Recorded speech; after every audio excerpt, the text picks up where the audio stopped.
Inside this building, 5 small and medium-sized businesses are connected to a new kind of phone company. WinStar has local, long-distance, internet services, and more. 24 hours a day, 7 days a week, you can speak with real, live human beings who can handle any situation with efficiency and grace. Get ready to see things from a phone company you've never seen before. Call 1-888-WinStar. We're the new phone company.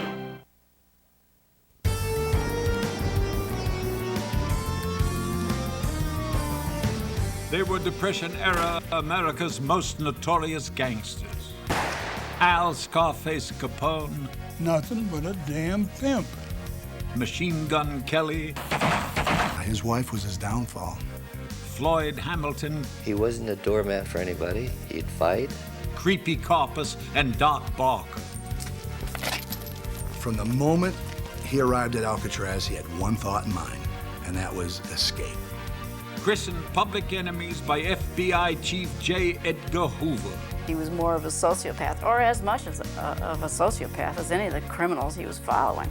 Brought together on an island that would become their greatest test. You could not allow anybody to push you around. The men, the times, and the prison built to control them at last. Public Enemies on the Rock.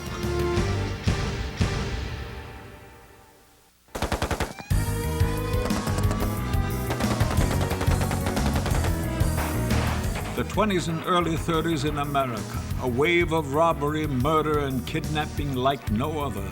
It made headlines, and it made legends of George Kelly, Floyd Hamilton, Arthur Barker, Alvin Corpus, and Alphonse Capone. To cut them down, the government sent them all to Alcatraz. For these gangsters and outlaws, it was a defining moment. Some were crushed, some were reborn. All can be measured by the way they lived or died on the rock. The first sight I got of Alcatraz, it was like a castle sitting on a hill. And I thought, this is the most insane situation I've ever seen in my life. And everybody out here is insane.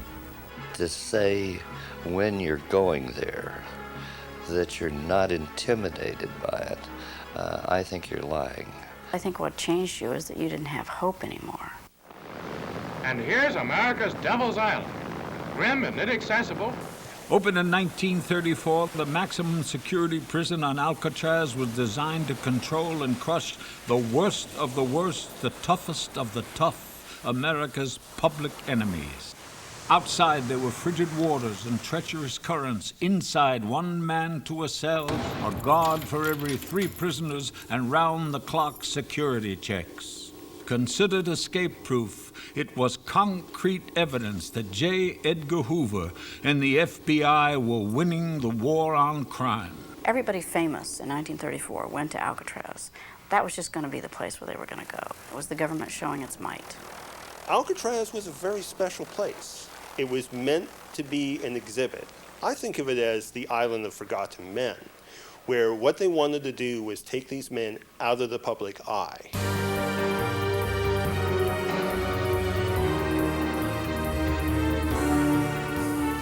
In August of 1934, Alcatraz was ready and waiting for America's worst.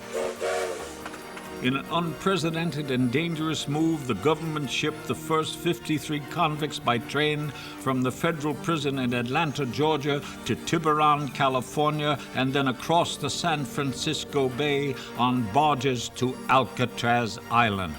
On board was a heavy-set man, Alphonse Capone. Just 34 years old, he was the most powerful gangster in history. On Alcatraz, he would find he was just another convict. In their eyes, he was what he was in my eyes, nothing but a damn pimp. That's all. He was no longer a little pimp, he was a great big pimp, but he was still a pimp.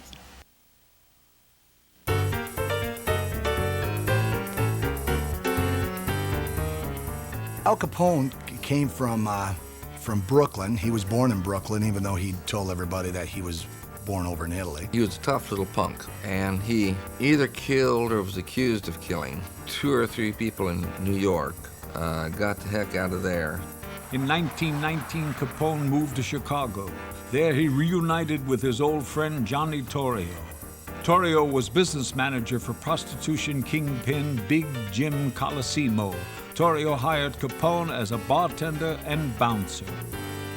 Capone was brought in by Johnny Torrio from Brooklyn to help him run some establishments here, one of them being the Four Deuces, which was a nightclub downtown south part of Chicago. A year later, in 1920, when Prohibition began, Capone and Torrio saw a new money-making opportunity. They urged Big Jim Colosimo to get into bootlegging, but Colosimo refused. There was a depression on. People didn't have a lot of entertainment. They wanted to have that liquor. You know, Capone wanted to supply it to them. Al Capone decided that Big Jim needed to go. And so in May of 1920, that's exactly what happened. Capone was the trigger man. He was ready to make a name for himself. Questioned by police about Jim Colosimo's murder, Johnny Torrio and Capone wept, saying Big Jim was like a father to them. They would never hurt him. Police files contained a phrase that would become standard for Capone over the next 10 years: no evidence. The day after the murder, Torrio and Capone took over Colosimo's prostitution and gambling empire. 5 years later, after successfully expanding the operation, Johnny Torrio retired. At the age of 26, Capone became Chicago's #1 crime boss. Capone gained his power by threats, bombing people. I mean, he said, you know, you're going to buy my liquor. And if they said, no, we can't do it, Capone would blow their shop up. Then he'd call up and say, I hear you got problems. You pay protection money, you won't have no more problems. Capone had limitless ambition and a violent nature to match it. Implicated in dozens of murders, Capone killed at the slightest affront, and you never wanted to call him Scarface. He got the name Scarface because of a fight in Brooklyn. Capone had made an insulting reference to a fella's sister, and the man pulled out a blade and cut him up pretty bad, and that's where he endured the name Scarface, which nobody would ever say to him in front of his face. He would he'd have you taken out for something even as small as that.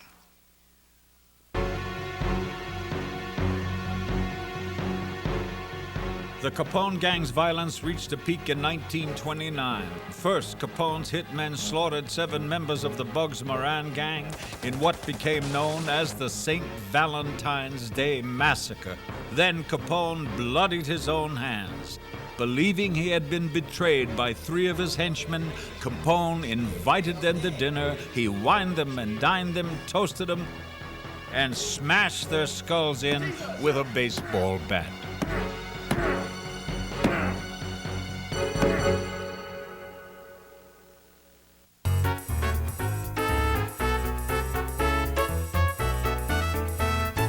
Many of the guys that I knew said that he was very generous, a very generous man. To combat his violent image, Capone began working on his PR. He donated to charities, set up soup kitchens, went to baseball games, and courted the rich and famous. A great many people among the American upper classes went to his parties. They enjoyed his wine. When he showed up at a nightclub, they would flood to that club. He was a very popular man. However, the Chicago Crime Commission felt differently, and in the spring of 1930, to publicize their view, they created the first public enemies list. At the top was Al Capone. It did have the beneficial effect of awakening people to the fact that these individuals and racketeers and bootleggers and so forth were not nice guys. By 1931, Al Capone was earning more than $5 million a year. His total wealth was estimated at $100 million. Now, 32 years old, with a wife and family, some said he was losing his edge. I think he was maturing. He had a beautiful wife who stayed out of sight totally. He had a son who was getting harassed at school because his daddy was Al Capone. He saw no reason for these street battles. There was plenty of money for everyone. He counseled against violence, and he tried on 2 or 3 different occasions to discourage daylight machine gun attacks and things like that that were going on.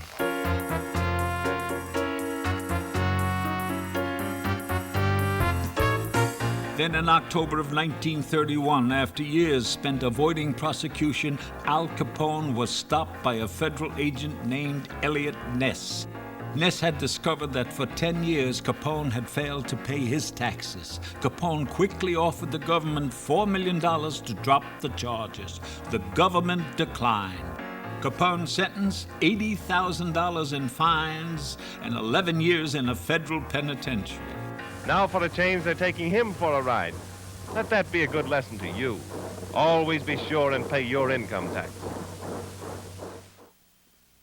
Sent to the federal penitentiary in Atlanta, Georgia, Capone survived as he had on the streets. He ran his business from inside. He was still a major bootlegger. He had a nicely furnished room. He had several bodyguards who followed him around everywhere. And he was living the good life. But on August 18, 1934, after spending 2 years in Atlanta, the guards came to get him, and he was on his way to the Rock. He figured no way was he going to be transferred to Alcatraz. But the purpose of him being sent to Alcatraz was to make sure that he was out of the public's eye and that he could no longer run his crime organization. That was a gimmick. The moving of Capone to Alcatraz was a publicity stunt. What they did when they put him on that train and handcuffed him and shackled him to the seats in the train accomplished nothing. It didn't do anything to stop crime. All it did was to glamorize and glorify the FBI and particularly J. Edgar Hoover. For Capone, life on Alcatraz was very different. Tight security, numerous head counts, no watchers to tell the time, no current news, no money. Still, Capone tried to bend the rules. He went to the warden. He offered to trade gifts for special privileges, to get instruments for the prison band, build a tennis court, and help other prisoners financially. The warden refused. Stripped of any way to buy influence, Capone survived like all the other prisoners. You could not allow anybody to push you around. Because if one man pushed you around and other people saw it, they'd all get in a line to push on you too. Capone was attacked a couple of times. I think he was hit on the head with a trumpet. I heard one occasion Capone was in the barber shop. Another inmate had taken a pair of barber shears out of the barber's equipment case and come up behind Capone and was about to stab him in the back, and somebody called out a warning, one of the other convicts, to Capone, and Capone whirled around, put up his hand like that, and the shears went right through this part of his hand, right between the thumb and the forefinger. Story goes, he pulled it out, looked at it, threw it down, proceeded to beat the hell out of the guy that tried to stab him, and the officer just let it happen. And that's the story. Capone fought back, but he had a dilemma. Capone had only 8 years left on his sentence, so maybe he chose to lay low. He opted out of prison strikes, putting himself in an even worse position with fellow cons. He seemed further humiliated when he was assigned menial jobs. He was given a job in the laundry. And then Johnston got word that some of the Army people around town were bragging that Capone did their skivvies. Capone would wash their laundry. So they took him out of that position and made him cell house sweep. He was just an ordinary inmate doing janitorial work. He was no one special. They called Al the Wop with a Mop.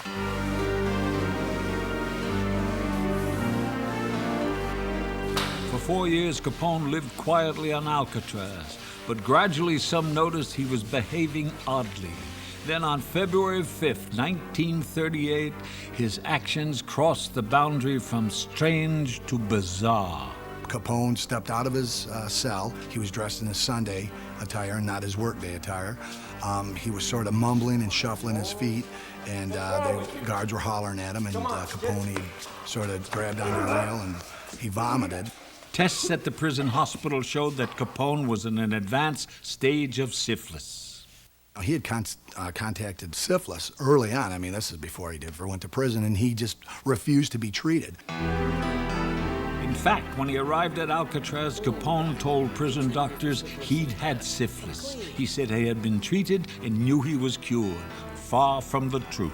Apparently he was afraid of the needle, and he wouldn't take it. Some say Capone was aware that only 10% of those infected with syphilis progressed to the stage known as paresis, in which the disease infected the brain. In those days, they treated you with arsenic, and to make sure that the arsenic didn't poison you, they did spinal taps. All in all, it was a very painful process. So Capone probably, when he heard about the syphilis, did the numbers and said, I'm going to try to get out of this. He got to the point where he was very psychotic, very confused, very aggressive and belligerent, which he had not been before. He lost the gamble.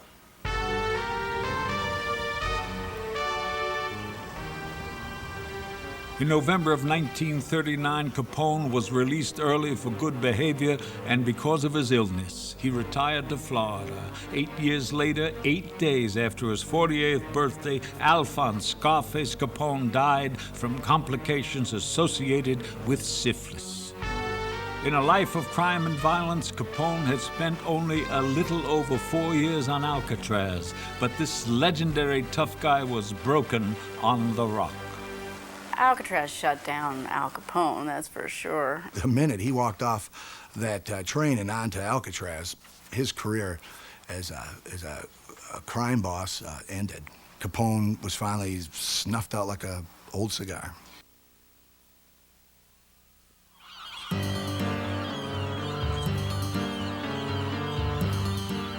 Alcatraz, you know, was only put in the San Francisco Bay to be a reason for boredom and loneliness. And those are two emotions that can kill you, as sure as a knife or a gun can.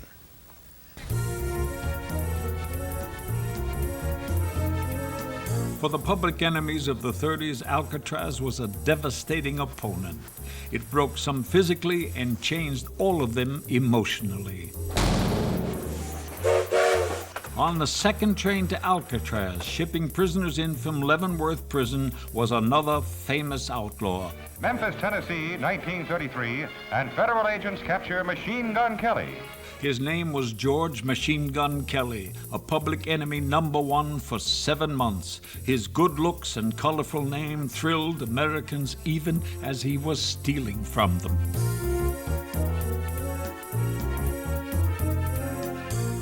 He was a handsome man. He had a nice complexion with pink cheeks, rosy cheeks. More like Pop Gun than Machine Gun. He wasn't the kind of guy that wanted to do hard work, which he never did do.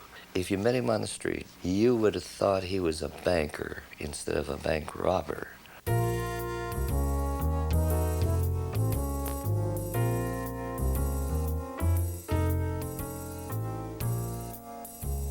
For big, blue-eyed George Kelly, it was a woman who pushed him towards Alcatraz.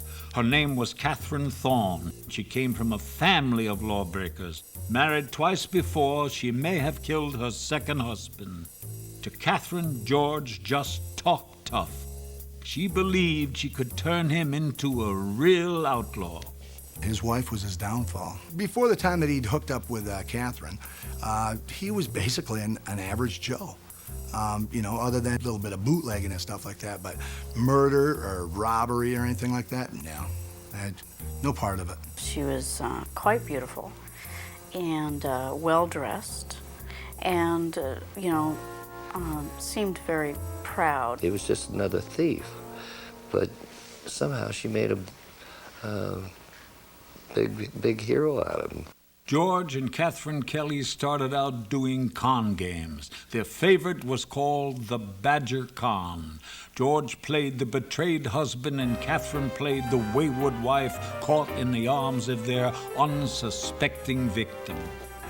The woman takes the man into a cozy situation, and then the husband arrives to raise hell with him, and under the cover of semi-legality, shakes him down for whatever he has in valuables.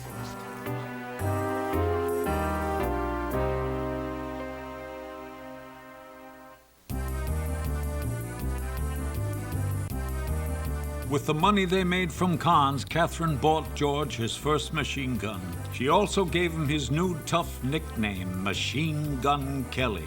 Together they started robbing banks, but Catherine wanted more, and soon the Kellys graduated to kidnapping. Their first victim was Oklahoma oil tycoon Charles Urschel. The ransom money was paid, $200,000, and Urschel was released. And he went straight to the FBI and told everything that he remembered.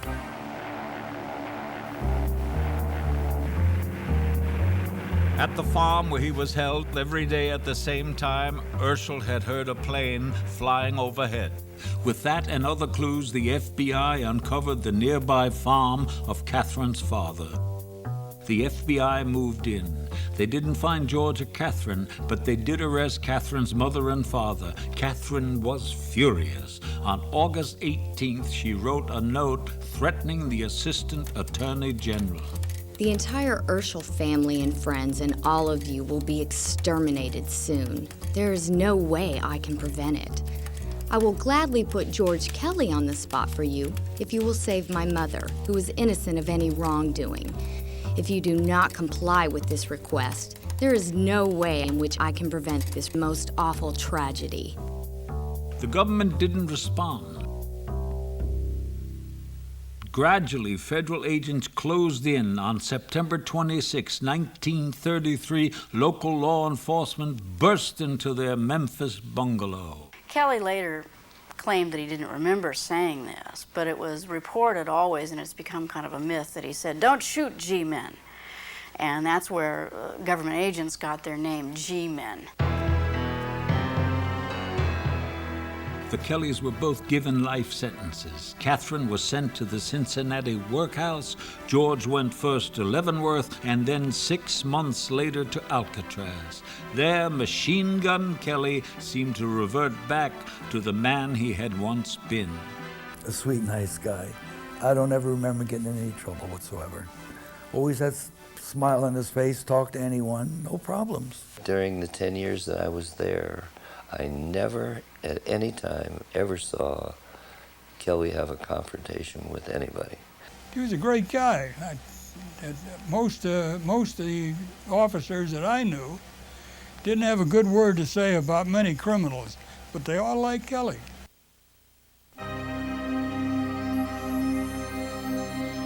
While on Alcatraz, Machine Gun Kelly had few visitors. One that Kelly did get, he didn't welcome: Charles Urschel, Kelly's kidnapping victim.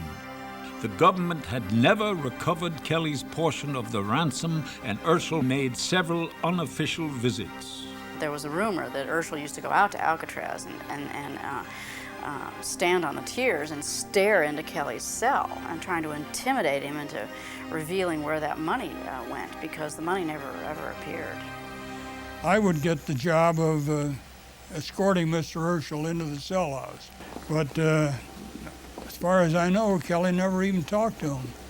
Mr. Urschel would walk up the stairs and stand there outside of Kelly's cell and just look at him.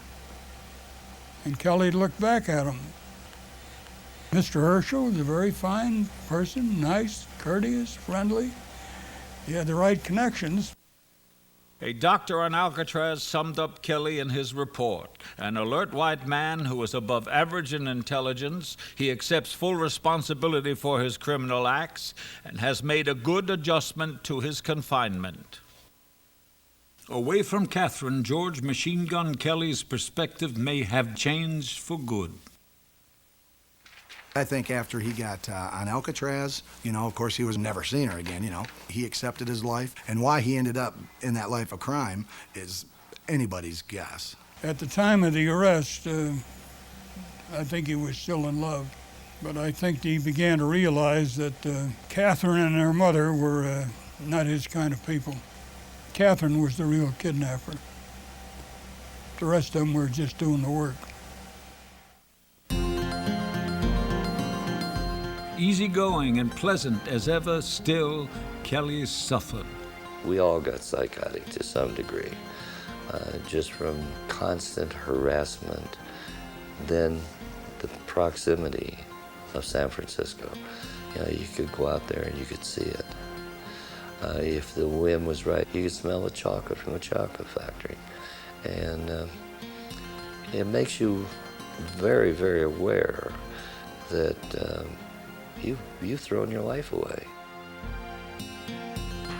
In 1954, Kelly wrote a letter to Charles Urschel, the man whose kidnapping had put him behind bars. These 5 words seem written in fire on the walls of my cell. Nothing can be worth this.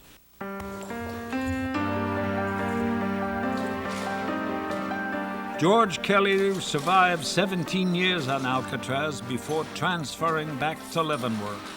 He never again lived as a free man. On July 17, 1954, at the age of 59, Kelly died of a heart attack. He'd spent as much of his adult life in jail as out of it, mostly on Alcatraz. And while the rock didn't break him physically, emotionally, he was crushed. He died in prison, and he probably died of a broken heart more than anything else.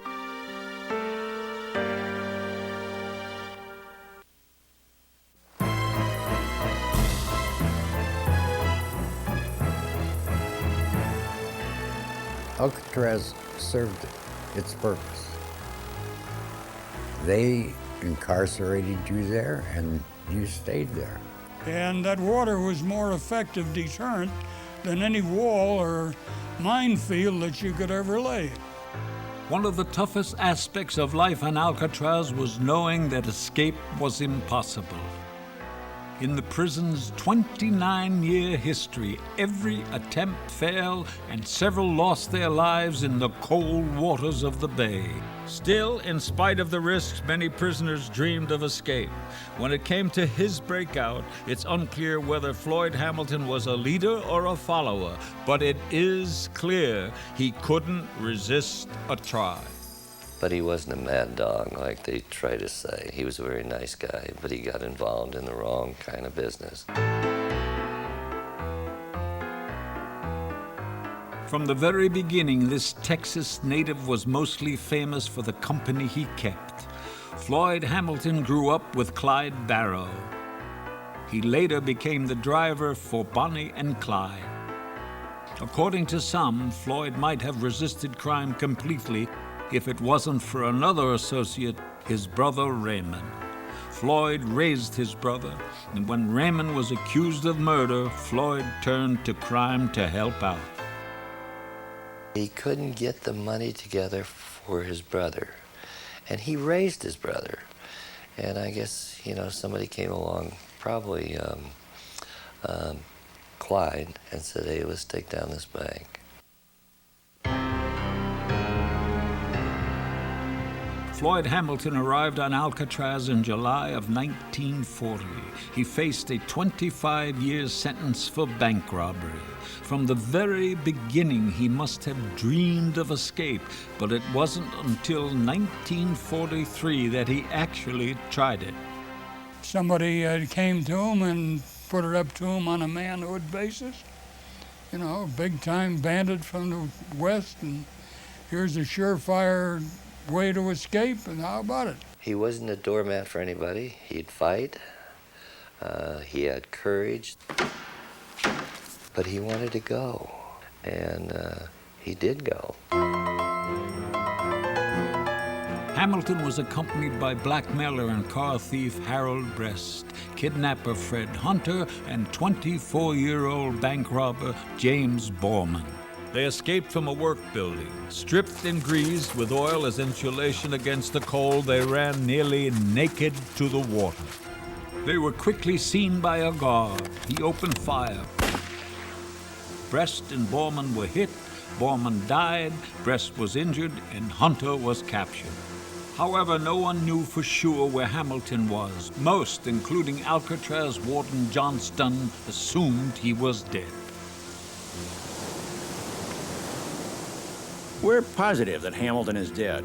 He was shot, and we saw him go under. I was right up there with him. We were up there at the road tower. Well, he just said he saw that one man get hit and go down.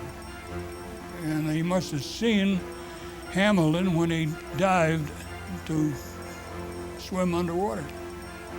The only thing I can figure out, but what are you going to do? Just continue to search him after the warden says he ain't there? They should have, but they didn't. Floyd Hamilton was not dead. He had only faked his death by holding his breath and ducking the bullets. Hamilton then swam to one of the island's nearby caves where he hid for 2 days before crawling back up to the prison. He fell asleep by the radiator, and they simply came by and cuffed him, and that was the end of that. He's the only guy that we know of that broke into Alcatraz. His punishment for his escape? 5 more years on Alcatraz. After nearly 20 years on the rock, Hamilton finally got his freedom the honest way. He was released from Alcatraz and lived another 26 years. He became a born-again Christian and never committed another crime. He started working with kids down in Texas, so he turned his life completely around. He was never a churchgoer in prison. That don't mean that he couldn't believe. But he went to work with a Christian group down there, and I'm sure that he did a lot of good.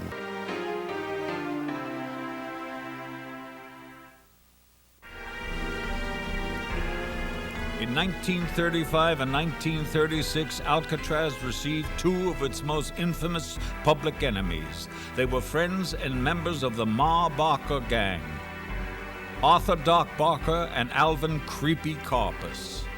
Though they shared a past, their experiences on Alcatraz were very different. It was the difference between life and death.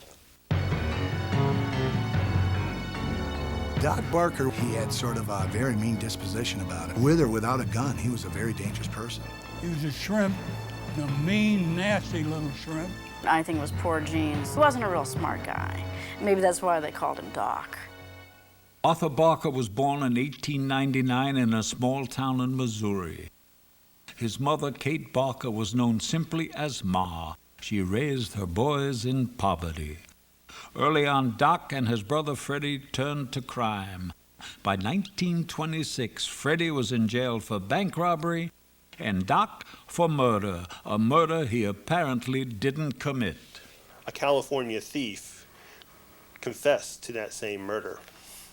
And so much of what happened in Doc's crime spree that followed his release from Oklahoma may have been due to a deep anger about being falsely accused on this occasion.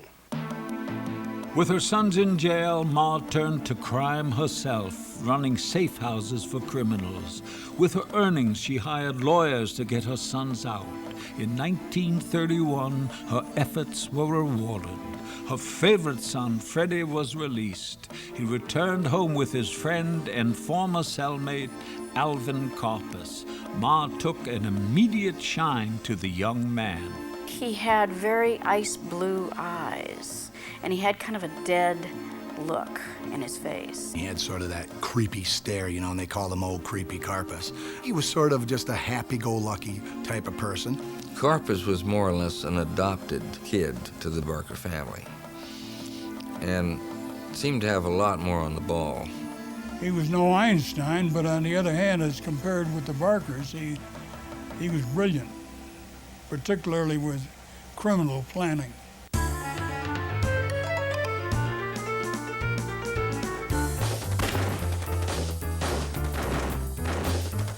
With Karpis' help, the Barker gang initiated their very own crime spree, hitting 16 banks, mostly in the Midwest, Kansas and Nebraska. Their takes were high. From one bank alone, they stole $250,000. These guys were so good at robbing banks. The FBI and many Midwestern states had no idea who was doing it.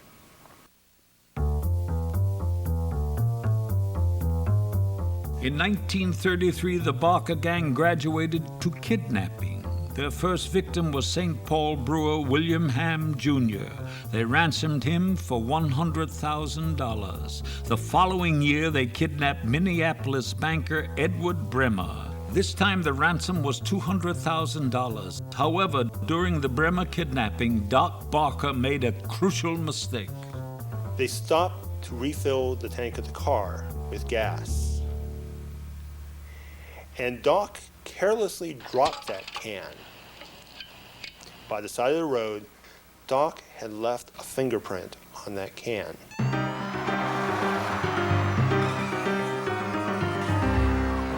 In 1934, both Doc Barker and Creepy Karpis made it to the FBI's public enemies list. For the first time, both local and federal law enforcement were after them.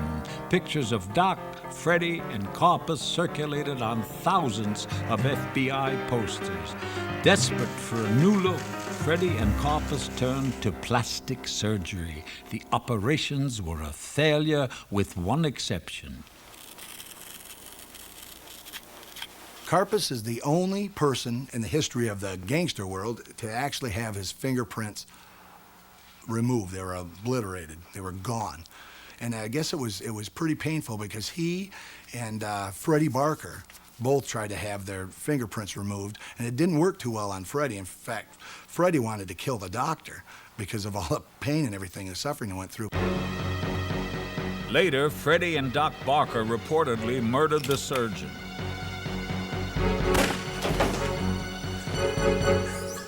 His body was never recovered. Soon, though, Doc Barker was captured mainly because he had a hard time laying low. Doc's fatal flaw was that he was running around Chicago. He was spotted by the FBI, and they placed him under arrest. And he said that when he was arrested, he said that it's a hell of a fine time to be caught without a gun. After Doc was captured, the FBI found a map in his belongings with a big circle around Ocklawaha, Florida. It didn't take a genius to figure out where Freddie and Ma Barker were hiding. Below lies the bullet rental house where for 6 hours Ma Barker and her son Fred, wanted for the Bremer kidnapping, held federal agents at bay. They surrounded the cabin, they called out to them, and one side or another opened fire. Well, the battle went on for a couple of hours. And then the FBI ran out of bullets. As they were getting ready to send back to the armory, it dawned on them that no one was shooting at them anymore. They go inside and they find Freddie Barker dead along with his mother. Now, they've got to explain why they killed a 60-plus-year-old woman without just cause.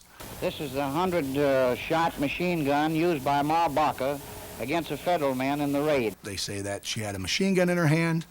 She was shooting at the FBI agents. She was the head of the Barker Karpis gang. And so she was promoted from being kitchen help to being the leader of the crime. Was Ma Barker really the leader of the gang? Some have speculated that she was the boss, but that Karpis may not have wanted to admit that a woman planned his crimes. It also seems likely that the FBI, at the very least, embellished the picture of Ma as an outlaw. Certainly, FBI Director J. Edgar Hoover portrayed her as a veritable beast of prey. She was sort of a good front. The boys, they loved their mother. They took their, their mother was their life. They took their mother everywhere they went. Who's going to suspect anybody riding around with their mother that they're hoodlums, I think it was Karpus himself who said she didn't have enough sense to make breakfast, much less plan a bank robbery. The fact that Ma Barker was this genius, or the head of the Barker-Karpus gang, is absolutely fiction. And that was something that J. Edgar Hoover and the FBI had cooked up. Alvin Karpus really ran the Ma Barker gang.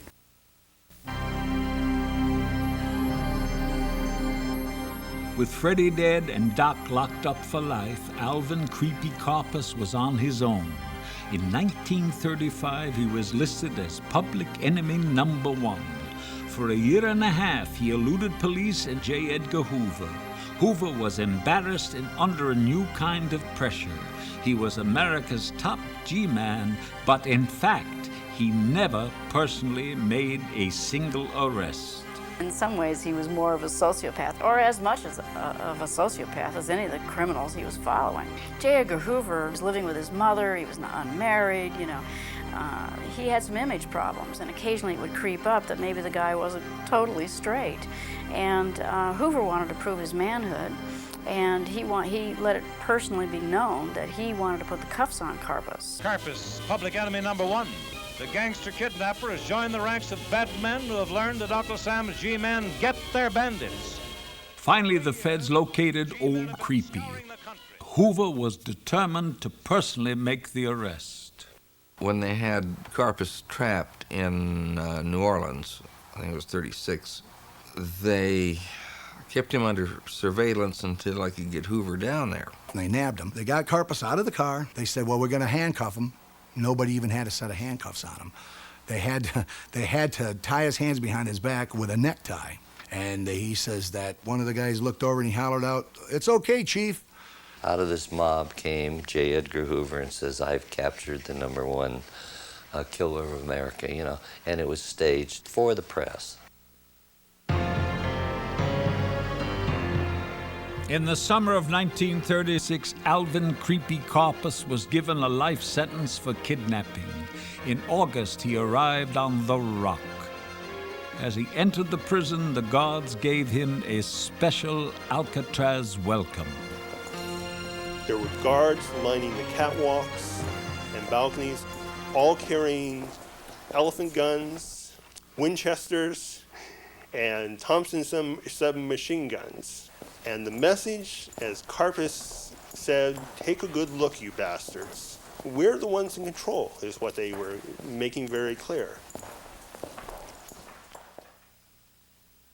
Very quickly, though, Karpus adapted and learned how to do his time. He lived it from day to day. He didn't, he didn't expect any different favors, which of course he didn't get.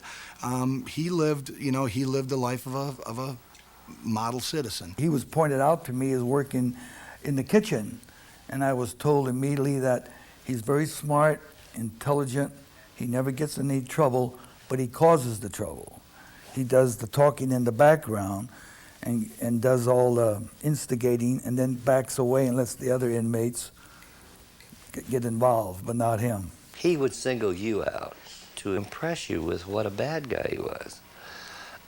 But when it came down to man, you don't have a gun and I don't have a gun, he was no better than anybody else. By the time Karpus arrived, Doc Barker had already been on Alcatraz for more than a year. Unlike Karpus, Doc Barker just couldn't adjust. He was also very combative as far as the guards were concerned.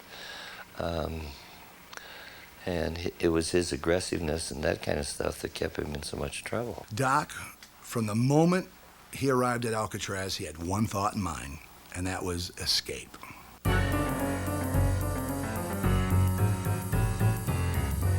It wasn't long before Barker came up with a plot to run by Karpus. When Barker came and proposed that they break out together, Karpus was delighted, but he didn't like how Doc was going to handle getting off the island.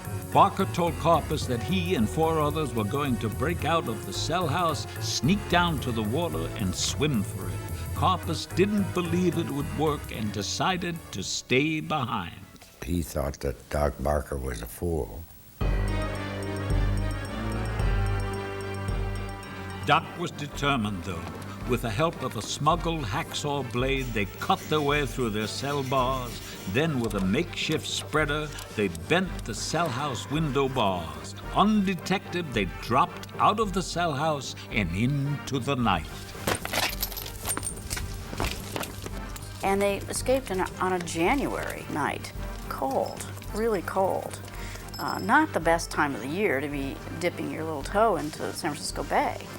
And they all got down there, and the rumor on the island was that they had come to a decision that it was one for all and all for one, which would have worked except for the fact that Rufus McCain neglected to mention that he couldn't swim.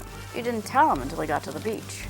You know, so they were basically hammering themselves a boat when they got caught. And between the noise of the waves and their own footsteps on the rocks, none of them heard the sirens. And suddenly a boat comes out of the fog. What happened next will always be a mystery, but the most likely story is that 3 of the escapees quickly surrendered, but Barker and one other, a convict named Stamphill, ran for it. Stamphill was shot in the legs. He lived. Barker was hit in the head. He died.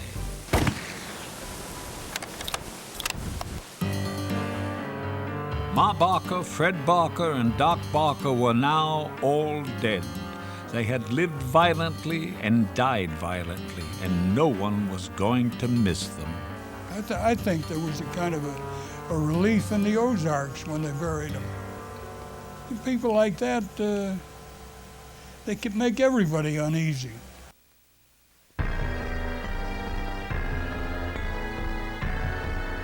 Following Doc Barker's death, Alvin Creepy Karpus remained on Alcatraz for another 23 years. He was incarcerated longer than any other prisoner in the history of the penitentiary, a total of 26 years. He never participated in any documented escape attempt, and over the years he did adapt. Nonetheless, the experience weakened him. Now, the odd thing is that in his later years, after he got out of Alcatraz, he came off as a real gentleman, much more intelligent than the people who interviewed him. The time on Alcatraz made him submissive and humble, and I think it made him realize that he was not really a tough guy, that he was just a man, you know?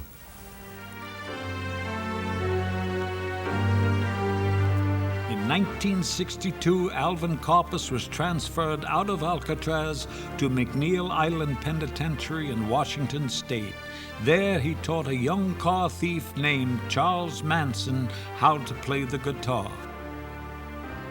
In 1969, after more than 30 years in prison, he finally won his parole. And I'm pretty sure that Karpus was probably scared. I know I was scared. I don't think he'd ever done an honest day's work in his life. I think the only thing that he could have done was go back to crime, and he was a little too old for that, and too well known. Guys that have been in prison for a long, long, long time are scared when it's time to go back out. I think it was just too much for him. He was 72 years old, something like that. Nobody wanted him. He wasn't welcome in Canada. He surely wasn't welcome here. The adjustment was too hard. About 10 years after his release from prison, Alvin Creepy Karpus died of an overdose of sleeping pills.